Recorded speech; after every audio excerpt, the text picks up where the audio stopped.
ਸਤਿ ਸ਼੍ਰੀ ਅਕਾਲ ਜੀ। ਸਵਾਗਤ ਹੈ ਤੁਹਾਡਾ ਸਾਰਿਆਂ ਦਾ ਸਟੱਡੀ ਪੰਜਾਬ 365 ਤੇ। ਉਮੀਦ ਕਰਦਾ ਤੁਸੀਂ ਸਾਰੇ ਵਧੀਆ ਹੋਵੋਗੇ ਤੇ ਆਪਣੀ ਤਿਆਰੀ ਪੂਰੇ ਜ਼ੋਰਾਂ ਸ਼ੋਰਾਂ ਨਾਲ ਕਰ ਰਹੇ ਹੋਵੋਗੇ। ਅੱਜ ਦੀ ਕਲਾਸ ਪੰਜਾਬ ਪੋਲਿਟੀ ਦੀ ਹੋਏਗੀ, ਜਿਸ ਵਿੱਚ ਅਸੀਂ ਇੰਡੀਅਨ ਕੌਂਸਟੀਟਿਊਸ਼ਨ ਐਂਡ ਇਟਸ ਫੀਚਰ ਜਿਹੜਾ ਪਹਿਲਾ ਟੌਪਿਕ ਹੈ ਉਹਦੇ MCQs ਕਰਾਂਗੇ। ਇਸ ਤੋਂ ਪਹਿਲਾਂ ਕੱਲ੍ਹ ਇਹ ਕਲਾਸ ਆ ਗਈ ਸੀ, ਅੱਜ ਨੈਕਸਟ ਕਲਾਸ ਹੈ। ਬਾਕੀ ਬਚਦੇ ਪ੍ਰਸ਼ਨ ਵੀ ਅਸੀਂ ਇਸ ਤੋਂ ਅਗਲੀ ਕਲਾਸ ਵਿੱਚ ਲਿਆਵਾਂਗੇ। ਇਹ ਸਾਰੇ ਇੰਪੋਰਟੈਂਟ ਪ੍ਰਸ਼ਨ ਨੇ ਜੋ ਪਿਛਲੇ ਪੇਪਰਾਂ ਵਿੱਚ ਬਹੁਤ ਵਾਰ ਰਿਪੀਟ ਹੋ ਚੁੱਕੇ ਨੇ ਅਤੇ ਅਗਲੇ ਵਿੱਚ ਵੀ ਆਉਣ ਦੀ ਪੂਰੀ ਉਮੀਦ ਹੈ। ਇਹ ਪ੍ਰਸ਼ਨ ਮੈਂ ਕੋਈ ਫਰੇਮ ਖੁਦ ਨਹੀਂ ਕੀਤਾ, ਇਹ ਸਾਰੇ ਜਿਹੜੇ ਪ੍ਰੀਵੀਅਸ ਈਅਰ ਪੇਪਰ ਨੇ, ਮੋਸਟ ਇੰਪੋਰਟੈਂਟ ਕੁਐਸਚਨ ਨੇ ਜੋ ਮੈਂ ਲਏ ਹੋਏ ਨੇ। ਸ਼ੁਰੂ ਕਰਦੇ ਹਾਂ ਕਲਾਸ। ਪਹਿਲਾ ਪ੍ਰਸ਼ਨ, what is meant when constitution declare India is a secular state? ਜਦੋਂ ਸੰਵਿਧਾਨ ਭਾਰਤ ਨੂੰ ਧਰਮ ਨਿਰਪੱਖ ਰਾਜ ਘੋਸ਼ਿਤ ਕਰਦਾ ਹੈ ਤਾਂ ਇਸ ਦਾ ਕੀ ਮਤਲਬ ਹੈ?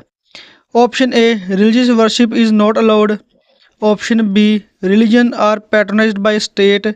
Option C, the regards religion as a private affair of the citizen and does not discriminate on the basis none of this. ਪਹਿਲੇ ਵਿੱਚ ਗੱਲ ਕੀਤੀ ਗਈ ਆ ਕਿ ਜਿਹੜੀ ਧਾਰਮਿਕ ਪੂਜਾ ਹੈ ਉਹ ਅਲਾਉਡ ਨਹੀਂ ਹੈਗੀ, ਇਹ ਬਿਲਕੁਲ ਗਲਤ ਹੈਗਾ ਆ। ਸੈਕਿੰਡ ਹੈਗਾ ਆ, ਰਿਲੀਜਨ ਜਿਹੜਾ ਆ ਉਹ ਕਿਸੇ ਸਟੇਟ ਦੇ ਦੁਆਰਾ ਪੂਜਿਆ ਜਾਂਦਾ ਆ, ਨਹੀਂ, ਗਲਤ ਹੈਗਾ ਆ। ਨਨ ਆਫ ਦੀਜ਼ ਆਪਸ਼ਨ ਵੀ ਨਹੀਂ ਆਏਗਾ। Option C the right answer ਹੈਗਾ ਆ, the regards religions as a private affair. ਜਿਹੜਾ ਰਿਲੀਜਨ ਆ ਉਹ ਕਿਸੇ ਦਾ ਪਰਸਨਲ ਮਤ ਹੈਗਾ ਆ, ਉਹ ਉਸਨੇ ਕਿਸ ਨੂੰ ਧਰਮ ਨੂੰ ਮੰਨਣਾ ਹੈ, ਕਿਸ ਨੂੰ ਅਪਣਾਉਣਾ ਹੈ।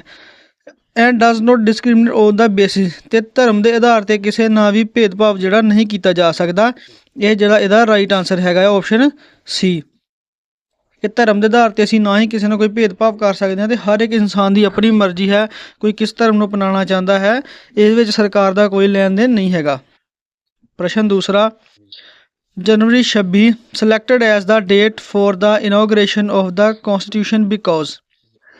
ਜਿਹੜਾ 26 ਜਨਵਰੀ ਨੂੰ ਸੰਵਿਧਾਨ ਦਾ ਜਿਹੜਾ ਉਦਘਾਟਨ ਹੋਇਆ ਸੀਗਾ ਉਹ ਦਿਨ ਚੁਣਿਆ ਗਿਆ ਕਿਉਂ? Option A, it was considered to be an auspicious day. On the day Quit India movement was started, the Congress had observed as it is the Independence Day in 1930। ਇਹਦਾ ਜਿਹੜਾ ਸਹੀ ਆਨਸਰ ਹੈਗਾ ਜੀ ਆਪਸ਼ਨ ਸੀ ਹੈਗਾ ਆ। ਜਦੋਂ ਜਵਾਹਰ ਲਾਲ ਨਹਿਰੂ ਜੀ 1929 ਦੇ ਵਿੱਚ ਉਹਨਾਂ ਨੇ ਪ੍ਰਧਾਨ ਸੀਗੇ ਤਾਂ 1930 ਦੇ ਵਿੱਚ ਉਹਨਾਂ ਨੇ ਰਾਵੀ ਨਦੀ ਦੇ ਕੰਢੇ ਪਾਕਿਸਤਾਨ ਦੇ ਵਿੱਚ, ਉਸ ਸਮੇਂ ਤਾਂ ਇਕੱਠਾ ਹੀ ਸੀਗਾ, ਪਾਕਿਸਤਾਨ ਵਾਲੇ ਹਿੱਸੇ ਦੇ ਵਿੱਚ ਉਹਨਾਂ ਨੇ ਰਾਵੀ ਨਦੀ ਦੇ ਕੰਢੇ 'ਤੇ ਝੰਡਾ ਲਹਿਰਾਇਆ ਸੀਗਾ ਅਤੇ ਉਹਨਾਂ ਨੇ ਜਿਹੜੀ ਆਜ਼ਾਦੀ ਦਿਵਸ ਉਸ ਦਿਨ ਤੋਂ ਹੀ ਮਨਾਉਣਾ ਸ਼ੁਰੂ ਕਰਤਾ ਸੀਗਾ। ਠੀਕ ਆ ਜੀ, ਅਤੇ ਉਸੇ ਡੇਟ ਨੂੰ ਕਮੈਮੋਰੇਟ ਕਰਦਿਆਂ ਹੋਇਆਂ ਜਿਹੜਾ ਇਹ 26 ਜਨਵਰੀ ਨੂੰ ਸਿਲੈਕਟ ਕੀਤਾ ਗਿਆ ਹੈਗਾ ਆ ਸੰਵਿਧਾਨ ਦਿਵਸ ਦੇ ਲਈ। ਠੀਕ ਹੈ ਜੀ, ਇਹ ਦਾ ਰੀਜ਼ਨ ਸੀਗਾ। ਨੈਕਸਟ ਪ੍ਰਸ਼ਨ, who is considered the architect of the Indian constitution? ਭਾਰਤੀ ਸੰਵਿਧਾਨ ਦਾ ਆਰਕੀਟੈਕਟ ਕਿਸ ਨੂੰ ਮੰਨਿਆ ਗਿਆ ਹੈ? Option A, Mahatma Gandhi. Option B, BR Ambedkar ji. Option C, Jawahar Lal Nehru. D, BR Rao ji. ਦੇਖੋ ਜੀ, ਆਰਕੀਟੈਕਟ, ਨਿਰਮਾਤਾ, ਠੀਕ ਆ ਜੀ, ਚੇਅਰਮੈਨ, ਇਹ ਸਾਰੇ ਕੌਣ ਸੀਗੇ? BR Ambedkar Sahib. Option B right answer ਹੈ। ਸੰਵਿਧਾਨ ਦਾ ਰਿਲੇਟਡ ਮੋਸਟ ਪ੍ਰੋਬੇਬਲੀ ਜਿਹੜਾ ਆਨਸਰ BR ਅੰਬੇਦਕਰ ਹੀ ਬਣੇਗਾ। Next question, the concurrent list in the India constitutions is adopted from the constitution of. ਜਿਹੜਾ ਭਾਰਤੀ ਸੰਵਿਧਾਨ ਦੇ ਵਿੱਚ ਜਿਹੜੀ ਕੌਨਕਰੈਂਟ ਲਿਸਟ ਹੈ ਉਹ ਅਸੀਂ ਕਿਸ ਸੰਵਿਧਾਨ ਤੋਂ ਲਈ ਹੈ? ਆਪਸ਼ਨ ਏ, USA। B, Canada. ਸੀ, ਜਰਮਨੀ। D, Australia.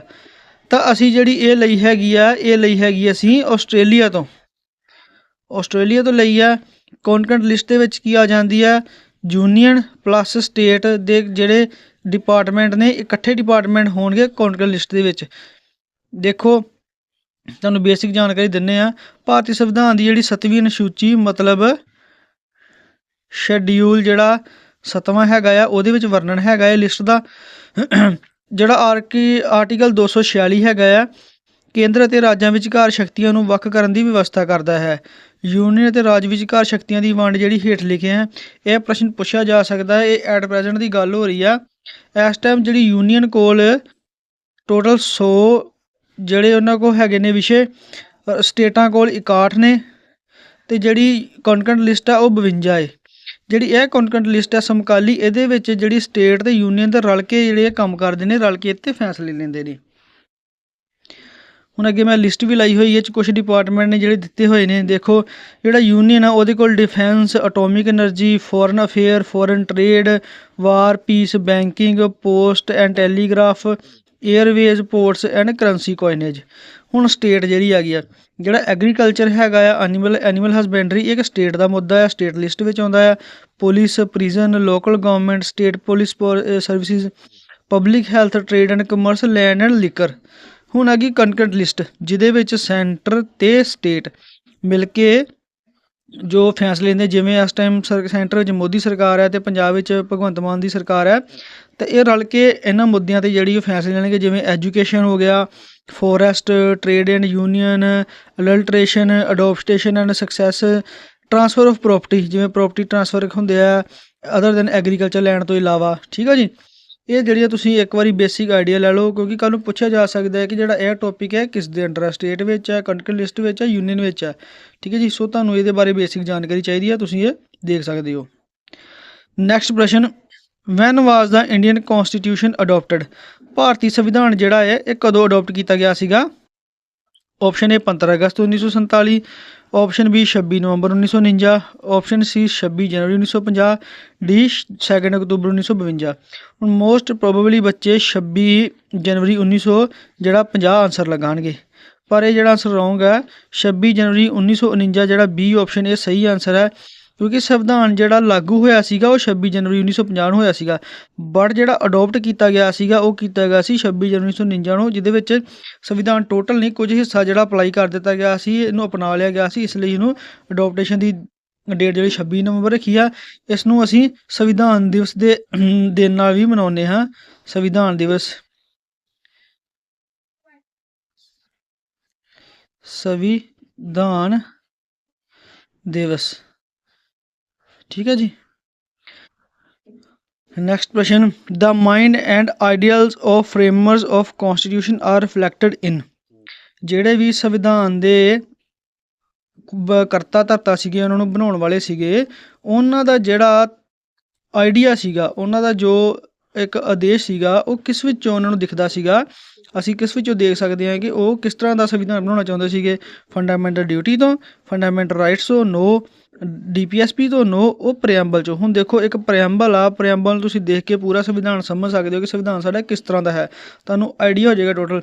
ਜਿਵੇਂ ਅਸੀਂ ਇੱਕ ਬੁੱਕ ਦੇ ਉੱਤੇ ਪਹਿਲਾ ਪੇਜ ਹੁੰਦਾ ਹੈ ਕੰਟੈਕਸਟ ਦਾ, ਠੀਕ ਹੈ, ਜਾਂ ਕੰਟੈਂਟ ਬੋਲ ਦਿਓ, ਜਿਸ ਵਿੱਚ ਤੁਹਾਨੂੰ chapter wise, topic wise mention ਕੀਤੇ ਹੁੰਦੇ ਆ, ਅਤੇ ਤੁਹਾਨੂੰ ਆਈਡੀਆ ਹੋ ਜਾਂਦਾ ਕਿ ਸਾਡੀ ਬੁੱਕ ਦੇ ਵਿੱਚ ਮਟੀਰੀਅਲ ਕੀ ਆ। ਇਵੇਂ ਹੀ ਪ੍ਰੀਐਂਬਲ ਹੈ, ਜਿਹੜਾ ਤੁਸੀਂ ਪੜ੍ਹੋਗੇ ਤਾਂ ਉਹ ਤੁਹਾਨੂੰ ਪਤਾ ਲੱਗ ਜਾਏਗਾ ਕਿ ਸਾਡਾ ਸੰਵਿਧਾਨ ਕਿਵੇਂ ਆ। ਪ੍ਰੀਐਂਬਲ ਸਾਡਾ ਜਿਹੜਾ ਹੈ ਇਹ ਜਵਾਹਰ ਲਾਲ ਨਹਿਰੂ ਜੀ ਨੇ ਰੱਖਿਆ ਸੀਗਾ, ਪ੍ਰੀਐਂਬਲ ਦੀ ਗੱਲ ਰੱਖੀ ਸੀਗੀ ਜਵਾਹਰ ਲਾਲ ਨਹਿਰੂ ਜੀ ਨੇ ਪਹਿਲੀ ਵਾਰ ਜਿਹੜਾ ਪ੍ਰੀਐਂਬਲ ਪੇਸ਼ ਕੀਤਾ ਸੀਗਾ। ਠੀਕ ਹੈ ਜੀ, ਇਹ ਵੀ ਪ੍ਰਸ਼ਨ ਪੁੱਛਿਆ ਜਾ ਸਕਦਾ ਹੈ।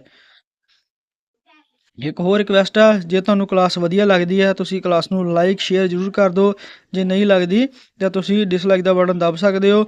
ਨਾਲ ਦੀ ਨਾਲ ਤੁਸੀਂ ਆਪਣੇ ਜਿਹੜੇ ਵੀ ਤੁਹਾਡੇ ਵੀਰ ਭੈਣ ਭਰਾ ਕੋਈ ਵੀ ਤਿਆਰੀ ਕਰ ਰਹੇ ਨੇ, ਉਹਨਾਂ ਤੱਕ ਚੈਨਲ ਪਲੱਸ ਵੀਡੀਓ ਸ਼ੇਅਰ ਕਰ ਦਿਓ ਤਾਂ ਕਿ ਉਹਨਾਂ ਦੀ ਵੀ ਹੈਲਪ ਹੋ ਸਕੇ, ਅਤੇ ਚੈਨਲ ਨੂੰ ਇਸ ਤਰ੍ਹਾਂ ਹੀ ਪਿਆਰ ਕਰ ਦਿਓ, ਇਸ ਤਰ੍ਹਾਂ ਹੀ ਜੁੜੇ ਰਹੋ ਚੈਨਲ ਨਾਲ। ਪਲੱਸ ਇੱਕ ਮੋਸਟ ਇੰਪੋਰਟੈਂਟ ਗੱਲ, ਨੋਟਸ ਜ਼ਰੂਰ ਬਣਾਇਆ ਕਰੋ। ਜਿਹੜੇ ਤਾਂ ਆਪਣੀ ਤਿਆਰੀ ਬਹੁਤ ਵਧੀਆ ਕਰ ਚੁੱਕੇ ਨੇ ਉਹ ਆਪਣੀ ਪ੍ਰੈਕਟਿਸ ਕਰ ਲੈਣ, ਉਹ ਪਹਿਲਾਂ ਹੀ ਆਨਸਰ ਦੇ ਦੇਣ ਅਤੇ ਕਮੈਂਟ ਬਾਕਸ 'ਚ ਦੱਸਣਗੇ ਤੁਹਾਡੇ ਕਿੰਨੇ 'ਚੋਂ ਕਿੰਨੇ ਨੰਬਰ ਆਏ ਨੇ। ਪਲੱਸ ਉਸ ਦੇ ਨਾਲ ਜੋ ਨਹੀਂ ਕਰ ਰਹੇ ਜਾਂ ਜਿਨ੍ਹਾਂ ਨੇ ਪਹਿਲਾਂ ਤਿਆਰੀ ਨਹੀਂ ਕੀਤੀ, ਉਹ ਆਪਣੀ ਤਿਆਰੀ ਕਰੋ, ਨਾਲ ਸਿੰਪਲ ਨੋਟਸ ਬਣਾ ਲਓ। ਠੀਕ ਹੈ ਜੀ, ਪਲੱਸ ਪਾਰਟੀਸਪੇਟ ਜ਼ਰੂਰ ਕਰਿਆ ਕਰੋ ਟੈਸਟ ਦੇ ਵਿੱਚ। ਅਗਲਾ question, which of the following is not a feature of Indian constitution? ਹੇਠ ਦਿੱਤੇ ਵਿੱਚੋਂ ਕਿਹੜਾ ਭਾਰਤੀ ਸੰਵਿਧਾਨ ਦੀ ਵਿਸ਼ੇਸ਼ਤਾ ਨਹੀਂ ਹੈ? Option A parliamentary form of government, option B independence of judiciary, option C presidential farm of government, option D federal government. ਹੁਣ ਦੇਖੋ ਇਸ ਦੇ ਵਿੱਚ ਜਿਹੜਾ ਸਾਫ਼ ਤੁਹਾਨੂੰ ਪਤਾ ਹੈ, ਸਾਡੇ ਪਾਰਲੀਮੈਂਟ ਫਾਰਮ ਆਫ ਗਵਰਨਮੈਂਟ ਵੀ ਹੈਗੀ ਆ, ਜੁਡੀਸ਼ਰੀ ਸਾਡੀ ਇੰਡੀਪੈਂਡੈਂਟ ਆ, ਫੈਡਰਲ ਗਵਰਨਮੈਂਟ ਆ, ਬਟ ਜਿਹੜਾ ਪ੍ਰੈਜ਼ੀਡੈਂਸ਼ੀਅਲ ਫਾਰਮ ਆਫ ਗਵਰਨਮੈਂਟ ਆ ਨਾ, ਰਾਸ਼ਟਰਪਤੀ ਵਾਲੀ ਸਰਕਾਰ ਸਾਡੇ ਨਹੀਂ ਹੈਗੀ। ਇਹ ਜਿਵੇਂ ਚਾਈਨਾ ਦੇ ਵਿੱਚ ਇਹੀ ਰਾਸ਼ਟਰਪਤੀ ਵਾਲੀ ਸਰਕਾਰ, ਜਿਵੇਂ ਤੁਸੀਂ ਰਸ਼ੀਆ ਵਿੱਚ ਵੀ ਦੇਖ ਸਕਦੇ ਹੋ, ਬਟ ਸਾਡੇ ਜਿਹੜੀਆਂ ਇਹ ਤਿੰਨੇ ਫੀਚਰ ਸਾਡੇ ਨੇ, ਅਤੇ ਇਹ ਜਿਹੜਾ ਸਾਡਾ ਫੀਚਰ ਨਹੀਂ ਹੈ, ਸੋ ਆਨਸਰ ਸਾਡਾ ਹੈਗਾ option C. Who described the government of India act 1935 as a new charter act of bondage? Option A Mahatma Gandhi, option B Rajinder Prasad, option C Pandit Jawahar Lal Nehru, option D BR Ambedkar ji. ਹਾਂਜੀ, ਹੁਣ ਦੇਖੋ ਇਹਦਾ ਆਨਸਰ ਤਾਂ ਸਹੀ ਜਿਹੜਾ ਹੈਗਾ ਆਪਸ਼ਨ ਸੀ ਹੈਗਾ ਆ। ਇਹ ਜਿਹੜੀ 1773 ਤੋਂ ਲੈ ਕੇ ਇਹ 1947 ਤੱਕ ਵੀ ਚੱਲਦੇ ਰਹੇ ਆ ਜਿਹੜੇ ਤੁਹਾਡੇ ਐਕਟ ਹੈਗੇ ਆ। ਠੀਕ ਹੈ ਜੀ, ਵੱਖ-ਵੱਖ ਕੋਈ 7 ਸਾਲ ਬਾਅਦ ਜਾਂ 5 ਸਾਲ ਬਾਅਦ ਐਕਟ ਆਉਂਦੇ ਸੀਗੇ, ਜਿਸ 'ਚ ਵੱਖ-ਵੱਖ ਸੋਧ ਕੀਤੀ ਜਾਂਦੀ ਸੀਗੀ। ਅਤੇ 1935 ਵਿੱਚ ਜਿਹੜਾ ਗੌਰਮੈਂਟ ਆਫ ਇੰਡੀਆ ਐਕਟ 1935 ਆਇਆ, ਉਹਨੂੰ as a new charter of bondage ਕਿਹਾ ਸੀਗਾ। ਇਹ ਆਪਣੇ ਨਹਿਰੂ ਸਾਹਿਬ ਨੇ ਕਿਹਾ ਸੀਗਾ। Right answer is option C. Who is custodian of the Indian constitution? ਭਾਰਤੀ ਸੰਵਿਧਾਨ ਦਾ ਰਖਵਾਲਾ ਕੌਣ ਹੈ? President of India, option B chief justice of India, option C prime minister of India, option D chairman of Rajya Sabha. ਹੁਣ ਦੇਖੋ, ਇਹਦਾ ਜਿਹੜਾ ਪ੍ਰੈਜ਼ੀਡੈਂਟ ਸਾਹਿਬ ਤੇ ਸਾਡੇ ਕਸਟੋਡੀਅਨ ਨਹੀਂ ਹੈਗੇ, ਜਿਹੜੇ ਆਪਣੇ ਚੀਫ ਜਸਟਿਸ ਸਾਹਿਬ ਨੇ ਇਹ ਕਸਟੋਡੀਅਨ ਨੇ। ਅਗਰ ਜਦੋਂ ਵੀ ਸਾਡੇ ਸੰਵਿਧਾਨ ਦੇ ਨਾਲ ਕੋਈ ਛੇੜਛਾੜ ਹੁੰਦੀ ਹੈ, ਉਸ ਦੇ ਵਿੱਚ ਕੋਈ ਗਲਤ ਅਮੈਂਡਮੈਂਟ ਕੀਤੀ ਜਾਂਦੀ ਹੈ, ਜਾਂ ਕਿਸੇ ਦਾ ਜਿਹੜਾ ਫੰਡਾਮੈਂਟਲ ਰਾਈਟ ਹੈ ਉਹ ਭੰਗ ਹੁੰਦਾ ਹੈ, ਤਾਂ ਸਿੱਧਾ ਹੀ ਜਾ ਕੇ ਆਪਾਂ ਕੋਰਟ ਵਿੱਚ ਪੇਸ਼ ਹੋ ਸਕਦੇ ਹਾਂ। ਠੀਕ ਹੈ ਜੀ, ਸਾਡਾ ਫੰਡਾਮੈਂਟਲ ਰਾਈਟ ਭੰਗ ਹੋ ਰਿਹਾ ਹੈ ਜਾਂ ਸੰਵਿਧਾਨ ਦੇ ਨਾਲ ਕੋਈ ਛੇੜਛਾੜ ਹੋ ਰਹੀ, ਤਾਂ ਅਸੀਂ ਉੱਥੇ ਜਾ ਕੇ ਕਰ ਸਕਦੇ ਹਾਂ। ਅਤੇ ਇਹ ਜਿਹੜੀ ਚੀਫ ਜਸਟਿਸ ਸਾਹਿਬ ਹੈ ਪੂਰੀ ਦੇਖਣਗੇ ਕਿ ਇਹ ਸਾਡੇ ਲਈ ਫਾਇਦੇਮੰਦ ਹੈ ਜਾਂ ਸਰਕਾਰ ਸਿਰਫ ਆਪਣੇ ਫਾਇਦੇ ਲਈ ਕਰ ਰਹੀ ਹੈ, ਤਾਂ ਇਸ ਨੂੰ ਨਲ ਐਂਡ ਵੋਇਡ ਵੀ ਘੋਸ਼ਿਤ ਕਰ ਸਕਦੇ ਆ। ਠੀਕ ਆ ਜੀ, ਅਤੇ ਇਸ ਲਈ ਇਹਨਾਂ ਨੂੰ ਜਿਹੜਾ ਕਸਟੋਡੀਅਨ ਆਫ ਇੰਡੀਅਨ ਕੌਂਸਟੀਟਿਊਸ਼ਨ ਕਿਹਾ ਜਾਂਦਾ ਆ, ਸੰਵਿਧਾਨ ਦੇ ਰਖਵਾਲੇ। ਇਸ ਟਾਈਮ ਸਾਡੇ ਜਿਹੜੇ ਸੰਵਿਧਾਨ ਦੇ ਰਖਵਾਲੇ ਨੇ, ਚੀਫ ਜਸਟਿਸ ਨੇ, ਉਹ ਕੌਣ ਨੇ? Chandrachud sir, doctor Chandrachud. ਅਤੇ ਇਹਨਾਂ ਤੋਂ ਬਾਅਦ ਹੁਣ 11 ਨਵੰਬਰ ਨੂੰ ਨਵੇਂ ਸਾਡੇ CJI ਬਣ ਜਾ ਰਹੇ ਨੇ। ਠੀਕ ਆ ਜੀ, ਅਤੇ ਤੁਸੀਂ ਉਹਨਾਂ ਦਾ ਨਾਮ ਕਮੈਂਟ ਬਾਕਸ ਵਿੱਚ ਜ਼ਰੂਰ ਦੱਸਿਓ। ਠੀਕ ਹੈ ਜੀ, ਤੁਹਾਨੂੰ ਪਤਾ ਹੈ ਨਹੀਂ ਪਤਾ ਤਾਂ ਤੁਸੀਂ ਇੱਕ ਵਾਰੀ ਸਰਚ ਜ਼ਰੂਰ ਕਰਿਓ, ਗੂਗਲ ਤੋਂ ਦੇਖਿਓ, ਕਿਉਂਕਿ ਇਹ ਨਵਾਂ ਕਰੰਟ ਅਫੇਅਰ ਬਣਦਾ ਬਹੁਤ ਇੰਪੋਰਟੈਂਟ ਹੈਗਾ ਆ। ਇਹ ਤੁਹਾਨੂੰ ਆਸਾਨੀ ਨਾਲ ਪੇਪਰ 'ਚ ਵੇਖਣ ਨੂੰ ਮਿਲ ਸਕਦਾ ਹੈ। ਠੀਕ ਹੈ ਜੀ, ਦੇਖੋ, ਸੁਪਰੀਮ ਕੋਰਟ ਆਫ ਇੰਡੀਆ ਦਾ ਜਿਹੜਾ ਆਰਟੀਕਲ ਹੈ, ਆਰਟੀਕਲ ਵੀ ਪੁੱਛਿਆ ਜਾਂਦਾ ਹੈ, ਕਾਫੀ ਇੰਪੋਰਟੈਂਟ ਹੈ। ਆਰਟੀਕਲ ਕਿਹੜਾ ਹੈਗਾ ਆ? 124 article. Under government of India act 1935 federal court of India ਵਾ ਸੈਟਅਪ। ਜਿਹੜਾ ਫੈਡਰਲ ਕੋਰਟ ਸੀਗਾ ਉਹ ਕਦੋਂ ਸੈਟਅਪ ਕੀਤਾ ਗਿਆ ਸੀ? 1937 ਵਿੱਚ ਦਿੱਲੀ 'ਚ। 1950 ਵਿੱਚ name of Federal Court was change to Supreme Court. ਪਹਿਲਾ ਜਿਹੜਾ ਨਾਂ ਸੀਗਾ 1937 ਵਿੱਚ ਫੈਡਰਲ ਕੋਰਟ ਸੀਗਾ। 28 ਜਨਵਰੀ 1950 ਨੂੰ ਜਿਹੜਾ ਸੁਪਰੀਮ ਕੋਰਟ ਬਣ ਗਿਆ, ਅਤੇ 28 ਜਨਵਰੀ 1950 ਨੂੰ ਸੁਪਰੀਮ ਕੋਰਟ ਨੇ ਸੰਵਿਧਾਨ ਦੇ ਅਕੋਰਡਿੰਗ ਜਿਹੜਾ ਕੰਮ ਕਰਨਾ ਸ਼ੁਰੂ ਕਰਤਾ ਸੀਗਾ। ਇਹ ਇੰਪੋਰਟੈਂਟ ਫੈਕਟ ਨੇ, ਤੁਸੀਂ ਯਾਦ ਕਰ ਲਿਓ, ਇਹ ਪੇਪਰ ਵਿੱਚ ਡਾਇਰੈਕਟ ਪੁੱਛੇ ਜਾ ਸਕਦੇ ਨੇ। ਦੇਖੋ, ਹੁਣ ਸੁਪਰੀਮ ਕੋਰਟ ਜਿਹੜਾ ਹੈਗਾ ਜੀ, ਉਹ ਤੁਹਾਡੇ ਸੰਵਿਧਾਨ ਦਾ ਰਖਵਾਲਾ ਹੈਗਾ ਆ। ਠੀਕ ਆ, ਇਹ ਮੌਲਿਕ ਅਧਿਕਾਰ ਆਰਟੀਕਲ 32 ਦਾ ਸਰਪ੍ਰਸਤ ਹੈ। ਮੌਲਿਕ ਅਧਿਕਾਰ ਮਤਲਬ ਫੰਡਾਮੈਂਟਲ ਰਾਈਟ ਸਾਡੇ ਜਿਹੜੇ ਸਾਨੂੰ ਮਿਲੇ ਹੋਏ ਨੇ। ਅੱਗੇ, ਭਾਰਤੀ ਨਿਆਂਪਾਲਿਕਾ ਇੱਕ ਏਕਾਤ੍ਰਿਕ, ਸ਼ਕਤੀਸ਼ਾਲੀ ਅਤੇ ਸੁਤੰਤਰ ਨਿਆਂਪਾਲਿਕਾ ਹੈ। ਠੀਕ ਆ ਜੀ, ਆ ਤੁਸੀਂ ਬੇਸਿਕ ਥੋੜ੍ਹੀ ਜਾਣਕਾਰੀ ਤੁਹਾਡੇ ਲਈ ਲਾਈ ਹੋਈ ਆ, ਤੁਸੀਂ ਇਸ ਨੂੰ ਪੜ੍ਹ ਸਕਦੇ ਹੋ, ਜਾਂ ਤੁਸੀਂ ਸਕਰੀਨਸ਼ਾਟ ਲੈ ਲਓ। ਵੀਡੀਓ ਖਤਮ ਹੋਣ ਤੋਂ ਬਾਅਦ, ਕਲਾਸ ਖਤਮ ਹੋਣ ਤੋਂ ਬਾਅਦ ਤੁਸੀਂ ਜਿਹੜਾ ਇਹਨੂੰ ਬਾਅਦ 'ਚ ਪੜ੍ਹ ਲਿਓ। ਬਾਕੀ ਰਿਕੁਐਸਟ ਆ ਫਿਰ ਦੁਬਾਰਾ ਕਿ ਨੋਟਸ ਜ਼ਰੂਰ ਬਣਾਇਓ, ਨੋਟਸ ਹੀ ਕੰਮ ਆਉਣਗੇ, ਇਸ ਤੋਂ ਹੀ ਤੁਹਾਡੀ ਰਿਵੀਜ਼ਨ ਹੋਏਗੀ। ਨੈਕਸਟ ਪ੍ਰਸ਼ਨ, ਵਿਚ of the following is an essential element of the state? ਇੱਕ ਸਟੇਟ ਆ, ਹੁਣ ਸਟੇਟ ਵਿੱਚ ਇਹ ਨਹੀਂ ਕਿ ਪੰਜਾਬ ਸਟੇਟ ਦੀ ਗੱਲ ਹੋ ਰਹੀ ਆ ਜਾਂ ਹਰਿਆਣਾ ਦੀ ਗੱਲ ਹੋ ਰਹੀ ਆ, ਇਸ ਵਿੱਚ ਸਟੇਟ ਦੀ ਗੱਲ ਹੋ ਰਹੀ ਆ ਪੂਰੇ ਇੰਡੀਆ ਦੀ ਗੱਲ ਹੋ ਰਹੀ ਆ ਪੂਰੇ ਦੀ। ਠੀਕ ਹੈ ਜੀ, ਇੰਡੀਆ ਦੀ। ਮੈਂ ਥੋੜ੍ਹਾ ਮੈਪ ਬਣਾਉਣ ਦੀ ਕੋਸ਼ਿਸ਼ ਕਰਦਾ। ਠੀਕ ਹੈ ਜੀ, ਇਹ ਪੂਰੇ ਇੰਡੀਆ ਦੀ ਗੱਲ ਹੋ ਰਹੀ ਹੈ। ਇੰਡੀਆ ਨੂੰ ਐਜ਼ ਏ ਸਟੇਟ ਬੋਲਿਆ ਗਿਆ ਇਸ ਵਿੱਚ। ਠੀਕ ਹੈ ਜੀ, ਹੁਣ ਜੇ ਆਪਾਂ ਸਟੇਟ ਦੀ ਗੱਲ ਕਰੀ, ਕਿਸੇ ਸਟੇਟ ਦੇ ਕੋਲ ਕੀ ਹੋਣਾ ਜ਼ਰੂਰੀ ਆ? Sovereignty, government, territory, all of this. ਇਹ ਤਿੰਨੇ ਚੀਜ਼ਾਂ ਹੀ ਹੋਣੀਆਂ ਜ਼ਰੂਰੀ ਆ। ਇਸ ਤੋਂ ਬਿਨਾਂ ਕੋਈ ਵੀ ਸਟੇਟ ਨਹੀਂ ਬਣ ਸਕਦੀ, ਜੇ ਹੈ ਤਾਂ ਉਹ ਸਰਵਾਈਵ ਨਹੀਂ ਕਰ ਸਕਦੀ। ਨੈਕਸਟ ਪ੍ਰਸ਼ਨ, which is the most important system in the democracy? ਲੋਕਤੰਤਰ ਵਿੱਚ ਸਭ ਤੋਂ ਮਹੱਤਵਪੂਰਨ ਪ੍ਰਣਾਲੀ ਕਿਹੜੀ ਹੈ? Option A social, option B political, option C economic, option C D governmental. ਠੀਕ ਹੈ ਜੀ, ਜਿਹੜੀ ਮੋਸਟ ਇੰਪੋਰਟੈਂਟ ਡੈਮੋਕ੍ਰੇਸੀ ਵਿੱਚ ਪ੍ਰਣਾਲੀ ਹੈਗੀ ਉਹ ਹੈਗੀ ਆ ਪੋਲੀਟੀਕਲ। ਠੀਕ ਹੈ ਜੀ, ਪੋਲੀਟੀਕਲ ਪ੍ਰਣਾਲੀ ਦੇ ਰਾਹੀਂ ਹੀ ਜਿਹੜੀ ਡੈਮੋਕ੍ਰੇਸੀ ਵਾਲੀ ਸਰਕਾਰ, ਡੈਮੋਕ੍ਰੇਸੀ ਵਾਲੀ ਜਿਹੜੀ ਸਟੇਟ ਆ, ਜਿਹੜਾ ਦੇਸ਼ ਉਹ ਚੱਲ ਸਕਦਾ ਹੈ, ਜਿਸ ਵਿੱਚ ਹਰ ਇੱਕ ਨਾਗਰਿਕ ਨੂੰ ਅਧਿਕਾਰ ਹੁੰਦਾ ਆਪਣੀ ਵੋਟ ਪਾਉਣ ਦਾ, ਵੋਟ ਪਾ ਕੇ ਆਪਣੀ ਸਰਕਾਰ ਚੁਣਨ ਦਾ ਅਤੇ ਉਸ ਤੋਂ ਆਪਣੇ ਕੰਮ ਕਰਵਾਉਣ ਦਾ। Next question, where do we find the ideals of Indian democracy in the constitution? ਅਸੀਂ ਜਿਹੜੇ ਆਈਡੀਅਲਸ ਨੇ ਸਾਡੇ ਕੌਂਸਟੀਟਿਊਸ਼ਨ ਦੇ, ਉਹ ਅਸੀਂ ਕਿੱਥੋਂ ਦੇਖਦੇ ਹਾਂ? ਆਈਡੀਅਲਸ ਦੀ ਗੱਲ ਕੀ ਹੋ ਰਹੀ ਆ? ਜਿਵੇਂ ਆਈਡੀਅਲਸ ਕਿਹਨੂੰ ਮੰਨਦੇ ਆ? ਆਈਡੀਅਲਸ ਅਸੀਂ ਮੰਨਦੇ ਹਾਂ ਜਿਵੇਂ ਸਾਡਾ ਨੈਸ਼ਨਲ ਫਲੈਗ ਹੋ ਗਿਆ, ਸਾਡੇ ਫਰੀਡਮ ਫਾਈਟਰ ਹੋ ਗਏ, ਸਾਡਾ ਨੈਸ਼ਨਲ ਐਂਬਲਮ ਹੋ ਗਿਆ। ਠੀਕ ਆ ਜੀ, ਇਹਦੀ ਗੱਲ ਕਿਹਦੇ ਵਿੱਚ ਕੀਤੀ ਗਈ ਆ? ਆਪਸ਼ਨ ਏ ਪ੍ਰੀਐਂਬਲ 'ਚ, ਆਪਸ਼ਨ ਬੀ ਪਾਰਟ 2 ਚ, ਆਪਸ਼ਨ ਸੀ ਪਾਰਟ 4 ਚ, ਆਪਸ਼ਨ ਡੀ ਪਾਰਟ 1 ਚ। ਤਾਂ ਇਹਦੀ ਗੱਲ ਕੀਤੀ ਗਈ ਹੈਗੀ ਆ ਪਾਰਟ 4 ਚ। ਆਨਸਰ ਸੀ। ਹੁਣ ਇੱਕ ਪ੍ਰੀਐਂਬਲ ਦੀ ਮੈਂ ਪਿੱਛੇ ਫੋਟੋ ਲਾਉਣੀ ਭੁੱਲ ਗਿਆ ਸੀ, ਤੁਸੀਂ ਪ੍ਰੀਐਂਬਲ ਉਹ ਦੇਖ ਸਕਦੇ ਹੋ। ਉਸ ਵਿੱਚ ਕੀ ਮੈਂਸ਼ਨ ਕੀਤਾ, the constitution of India preamble, we the people of India having solemnity resolved to the constitution India into a sovereign socialist secular democratic republic। ਇਹੀ ਜਿਹੜੀ ਚੀਜ਼ਾਂ ਮਹੱਤਵਪੂਰਨ ਹੈ, ਇਹਦੇ ਵਿੱਚ ਹੀ ਪੂਰਾ ਮਤਲਬ ਆ ਜਾਂਦਾ ਹੈ ਤੁਹਾਡਾ ਸਾਰਾ, ਕਿ ਅਸੀਂ ਜਿਹੜਾ ਧਰਮ ਨਿਰਪੱਖ ਰਾਜ ਚਾਹੁੰਦੇ ਹਾਂ, ਡੈਮੋਕ੍ਰੇਟਿਕ ਚਾਹੁੰਦੇ ਹਾਂ ਜਿਸ ਵਿੱਚ ਕੋਈ ਭੇਦਭਾਵ ਨਾ ਹੋਵੇ, ਰਿਪਬਲਿਕ ਚਾਹੁੰਦੇ ਹਾਂ, ਮਤਲਬ ਚਾਹੁੰਦੇ ਨਹੀਂ ਹੈਗਾ ਆ। ਠੀਕ ਹੈ, ਇਹ ਪ੍ਰੀਐਂਬਲ ਤੋਂ ਦੇਖ ਕੇ ਅਸੀਂ ਅੰਦਾਜ਼ਾ ਲਾ ਸਕਦੇ ਹਾਂ ਕਿ ਸਾਡਾ ਸੰਵਿਧਾਨ ਕਿਵੇਂ ਦਾ ਹੈ ਅਤੇ ਇਸ ਵਿੱਚ ਕੀ ਕੁਛ ਹੈ। ਦਾ ਸਟੇਟ ਆਪਰੇਟਸ ਥਰੂ, ਰਾਜ ਦੁਆਰਾ ਸੰਚਾਲਿਤ ਹੁੰਦਾ ਹੈ। ਰਾਜ ਜਿਹੜਾ ਕਿਸ ਦੁਆਰਾ ਸੰਚਾਲਿਤ ਹੁੰਦਾ ਹੈ। ਆਪਸ਼ਨ ਏ political party, option B president party president, option ਸੀ ਗਵਰਨਮੈਂਟ, ਆਪਸ਼ਨ ਡੀ ਪ੍ਰੈਜ਼ੀਡੈਂਟ। ਕੋਈ ਸਟੇਟ ਹੈ ਉਹ ਕਿਹਦੇ ਦੁਆਰਾ ਆਪਰੇਟ ਕੀਤੀ ਜਾਂਦੀ ਹੈ। ਸਟੇਟ ਜਿਹੜੀ ਨਾ ਹੀ ਕਿਸੇ ਪੋਲੀਟੀਕਲ ਪਾਰਟੀ ਵੱਲੋਂ ਆਪਰੇਟ ਕੀਤੀ ਜਾਂਦੀ ਹੈ, ਨਾ ਹੀ ਪਾਰਟੀ ਪ੍ਰੈਜ਼ੀਡੈਂਟ ਵੱਲੋਂ ਆਪਰੇਟ ਕੀਤੀ ਜਾਂਦੀ ਹੈ। ਇਹ ਆਪਰੇਟ ਕੀਤੀ ਜਾਂਦੀ ਹੈ ਗਵਰਨਮੈਂਟ ਵੱਲੋਂ, ਸਰਕਾਰ ਵੱਲੋਂ। ਸਰਕਾਰ ਵੱਲੋਂ ਚਲਾਈ ਜਾਂਦੀ ਆ, ਜਿਸਦਾ ਨੋਮੀਨਲ ਹੈੱਡ ਹੁੰਦਾ PM, ਜਿਸ ਦਾ ਹੈੱਡ ਹੁੰਦਾ ਆ PM, ਤੇ ਪ੍ਰੈਜ਼ੀਡੈਂਟ ਹੁੰਦਾ ਆ nominal head of state. Next question, which of the following is the inalienable attributes of the parliamentary system of government. Option A flexibility of the constitution, option B fusion of executive and legislature, option C judicial supremacy, option D parliamentary sovereignty. ਇਹਦੇ ਵਿੱਚ ਸਾਡਾ ਜਿਹੜਾ ਸਹੀ answer ਹੈ ਨਾ ਉਹ ਹੈਗਾ ਜੀ ਆਪਸ਼ਨ ਬੀ।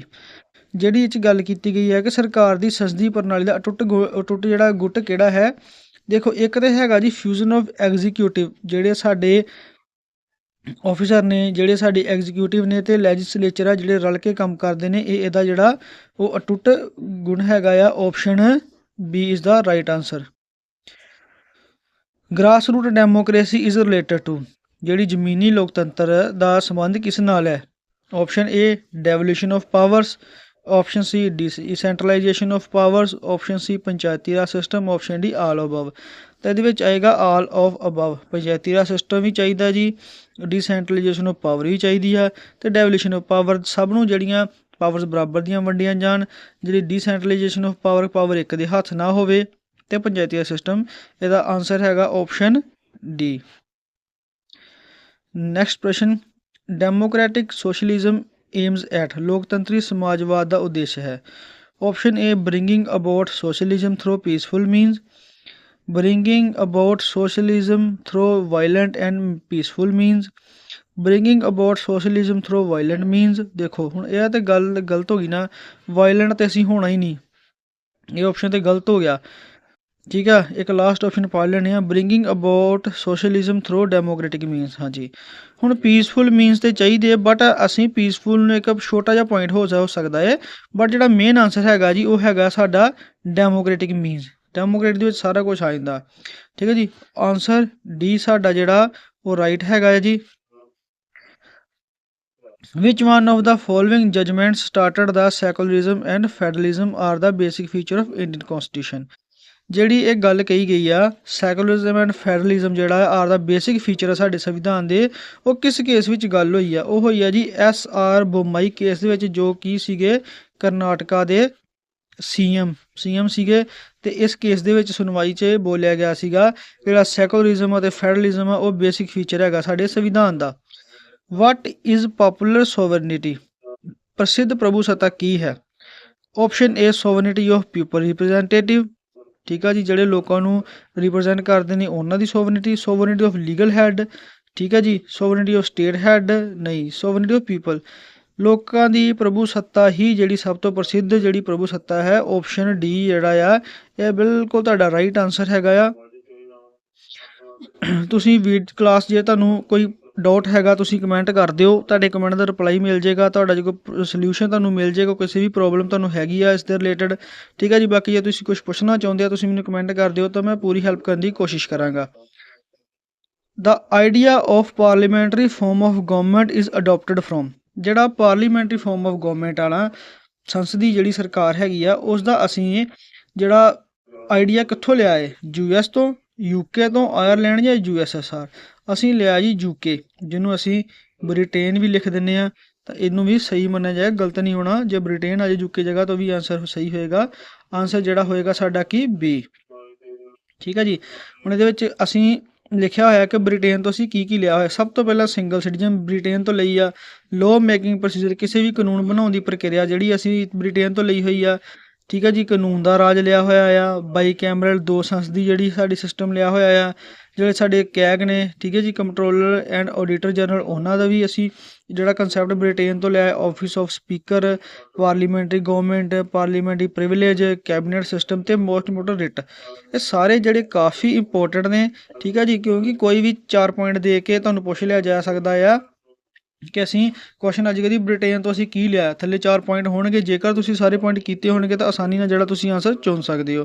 ਸੋ ਇਸ ਨੂੰ ਅਣਗੌਲਿਆ ਨਹੀਂ ਕਰਨਾ, ਸਕਰੀਨਸ਼ਾਟ ਲੈ ਲਓ ਜਾਂ ਅਸੀਂ ਆਪਣੀ ਕਾਪੀ ਤੇ ਨੋਟ ਕਰ ਲਓ, ਕਿਉਂਕਿ ਇਹ ਬਹੁਤ ਹੀ ਇੰਪੋਰਟੈਂਟ ਹੈਗਾ ਆ। ਠੀਕ ਹੈ ਜੀ। ਇਸ 'ਚੋਂ ਤੁਹਾਨੂੰ ਸਿੱਧਾ ਇੱਕ ਪ੍ਰਸ਼ਨ ਵੇਖਣ ਨੂੰ ਮਿਲ ਸਕਦਾ ਆ। ਨੈਕਸਟ ਪ੍ਰਸ਼ਨ, who among the following proposed the suggestion for a constitution assembly first in 1934-35? ਦੇਖੋ ਜੀ, 34-35 ਦੇ ਵਿੱਚ ਜਿਹੜੀ ਕੌਂਸਟੀਟਿਊਸ਼ਨ ਅਸੈਂਬਲੀ ਦੀ ਗੱਲ ਚੱਲ ਗਈ ਸੀਗੀ, ਤੇ ਇਹ ਜਿਹੜਾ ਵਿਚਾਰ ਸੀਗਾ, ਇਹ ਗੱਲ ਕਿਹਨੇ ਰੱਖੀ ਸੀਗੀ? ਨਹਿਰੂ ਜੀ ਨੇ ਰੱਖੀ ਸੀ, ਗਾਂਧੀ ਜੀ ਨੇ ਰੱਖੀ, JPR ਨਾਰਾਇਣ ਸਾਹਿਬ ਨੇ, ਜਾਂ MR ਰॉय ਨੇ? ਤਾਂ MR ਰॉय ਸਾਹਿਬ ਨੇ ਰੱਖੀ ਸੀ, ਜਿਨ੍ਹਾਂ ਦਾ ਕਾਫੀ ਸਾਰਾ ਯੋਗਦਾਨ ਹੈਗਾ, ਪਰ ਇਹਨਾਂ ਨੂੰ ਨਗੋਲਿਆ ਕਰ ਦਿੱਤਾ ਜਾਂਦਾ। ਆਨਸਰ ਡੀ ਜਿਹੜਾ ਸਾਡਾ ਆਪਸ਼ਨ ਡੀ ਸਾਡਾ ਆਨਸਰ ਹੈਗਾ ਆ। ਠੀਕ ਆ ਜੀ। 1940 ਦੇ ਵਿੱਚ ਜਾ ਕੇ ਇਹ ਗੱਲ ਰੱਖੀ ਗਈ ਸਰਕਾਰ ਅੱਗੇ, ਤੇ 1946 ਦੇ ਵਿੱਚ ਸਾਡੀ ਜਿਹੜੀ ਕੌਂਸਟੀਟਿਊਸ਼ਨ ਅਸੈਂਬਲੀ ਬਣੀ ਹੈਗੀ ਆ। ਸੋ ਇਹ ਸੀਗੀ ਅੱਜ ਦੀ ਕਲਾਸ ਜੀ। ਉਮੀਦ ਕਰਦਾ ਤੁਹਾਨੂੰ ਕਲਾਸ ਬਹੁਤ ਵਧੀਆ ਲੱਗੀ ਹੋਏਗੀ, ਤੁਹਾਡੇ ਲਈ ਲਾਹੇਵੰਦ ਹੋਏਗੀ। ਆਪਣੀ ਤਾਰੀ ਕੰਟੀਨਿਊ ਰੱਖੋ, ਕਿਉਂਕਿ ਜਿਵੇਂ ਜੇਲ੍ਹ ਵਾਰਡਨ ਦਾ ਪੇਪਰ ਹੀ ਹੋ ਚੁੱਕਾ ਹੈ, ਹੁਣ ਅੱਗੇ ਵੀ ਪੇਪਰ ਕੰਟੀਨਿਊ ਇਵੇਂ ਹੀ ਚੱਲਦੇ ਰਹਿਣਗੇ। ਸੋ ਤੁਸੀਂ ਆਪਣੀ ਪੜ੍ਹਾਈ ਨਹੀਂ ਸਟਾਪ ਕਰਨੀ, ਪੜ੍ਹਾਈ ਜਾਰੀ ਰੱਖਣੀ ਹੈ। ਅਤੇ PSSB ਦੇ ਹਰ ਪੇਪਰ ਲਈ ਇੰਪੋਰਟੈਂਟ ਕਲਾਸ ਹੈ। ਕੋਈ ਪਰਟੀਕੁਲਰਲੀ ਕਿਸੇ ਇੱਕ ਪੇਪਰ ਦਾ ਨਾਮ ਲੈ ਕੇ ਨਹੀਂ ਇਹਨੂੰ ਮੈਂ ਦੱਸ ਰਿਹਾ, ਇਹ ਹਰ ਪੇਪਰ ਲਈ PSSB ਦੇ, ਚਾਹੇ ਕੋਈ D ਕਲਾਸ ਹੈ C ਕਲਾਸ ਵਾਲਾ ਆ। ਸੋ ਬਹੁਤ ਬਹੁਤ ਧੰਨਵਾਦ ਜੀ।